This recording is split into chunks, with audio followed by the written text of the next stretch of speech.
बाप रे, कितनी गर्मी है। अरे थोड़ी बहुत हवा मुझे भी कर दो, या खुद को ही करती रहोगी? पसीने से हाल बेहाल हो गया है मेरा।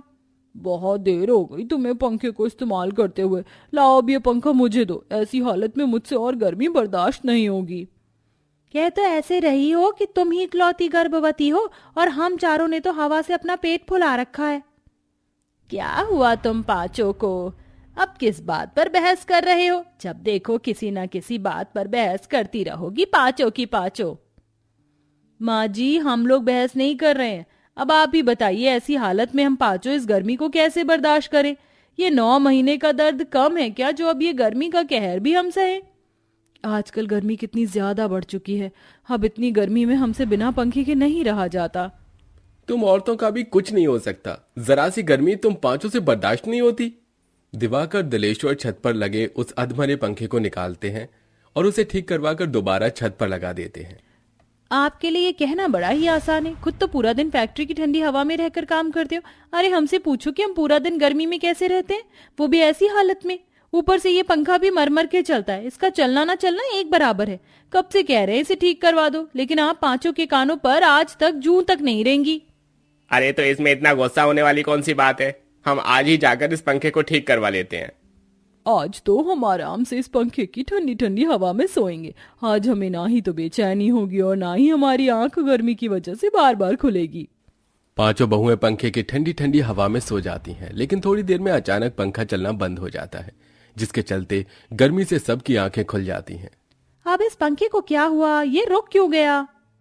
रुकेगा ही बाबा, आदम के जमाने का जो पंखा है। इन लोगों से कितनी बार कहा कि एक नया पंखा ले आएं, लेकिन ये लोग कि खुद तो नाइट ड्यूटी करके फैक्ट्री में आराम से सो जाते हैं और हमें यहाँ गर्मी से मरना पड़ता है।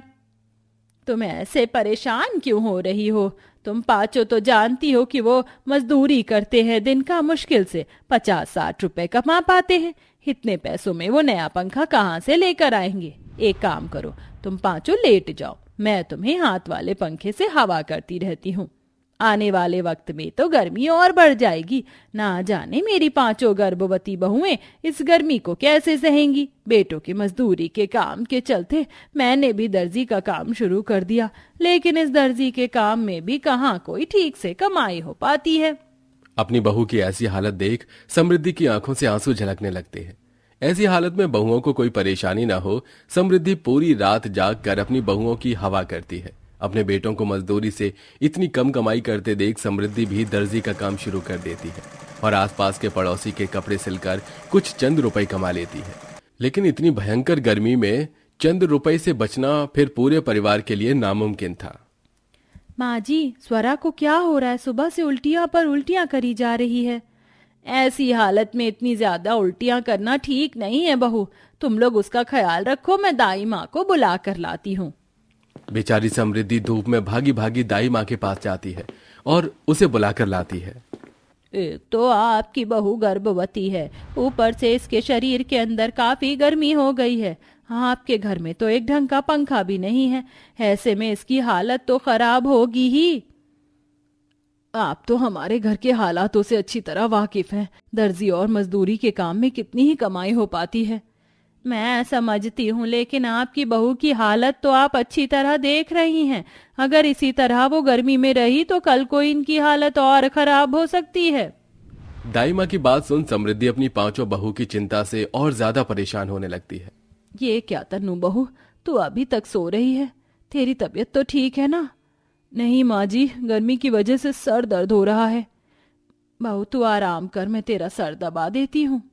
गर्मी को देखते हुए समृद्धि अपनी पांचों बहुओं के पैर दबाना, उन्हें हाथ से पंखा करना, उनका ख्याल रखना और साथ ही साथ दर्जी का काम करना समृद्धि के लिए अब काफी ज्यादा मुश्किल होता जा रहा था। वहीं बढ़ती गर्मी की वजह से पांचों बहू की हालत इतनी ज्यादा खराब हो चुकी थी कि वो आए दिन बेहोश हो जाया करती थी। बस अब बहुत हुआ। अब चाहे मुझे मलबाई क्यों ना ढोना पड़े, मैं अपनी बहू के लिए एक नए पंखे का इंतजाम तो करके रहूंगी।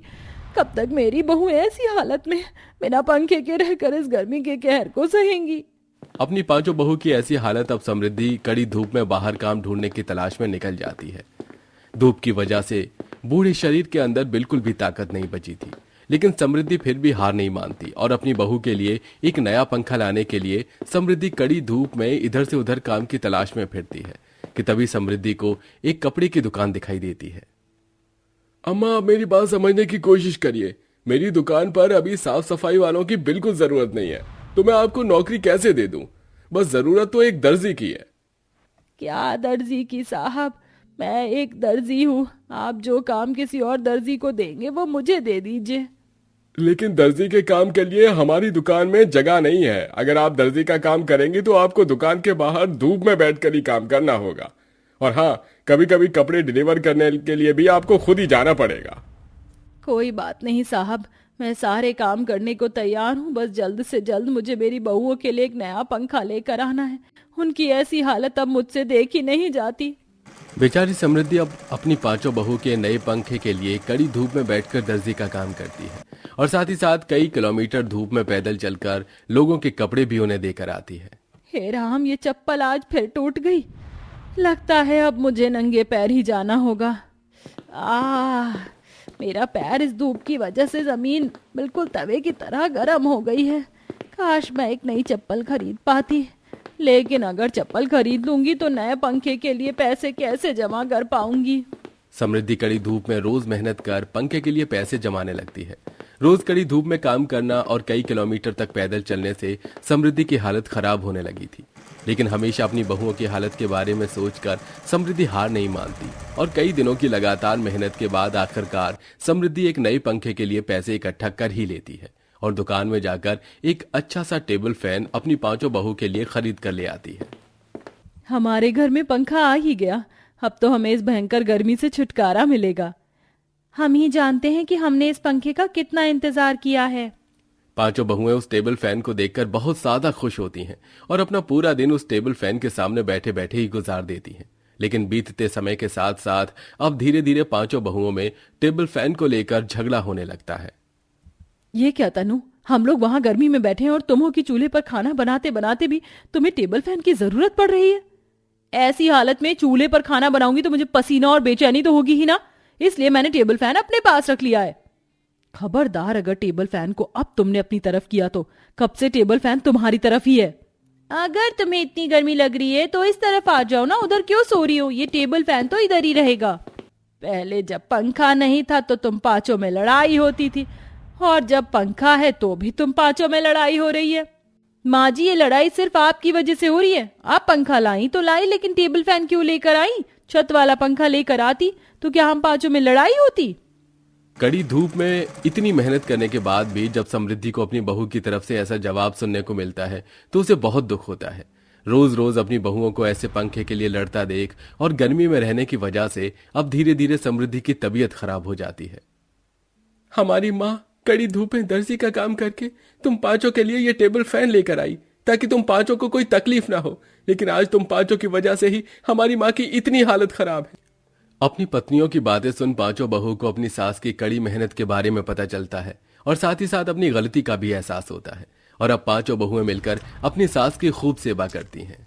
माँ जी, आप ये पंखे के सामने बैठ जाइए, ठंडी ठंडी हवा लगेगी, शरीर को तो अच्छा लगेगा।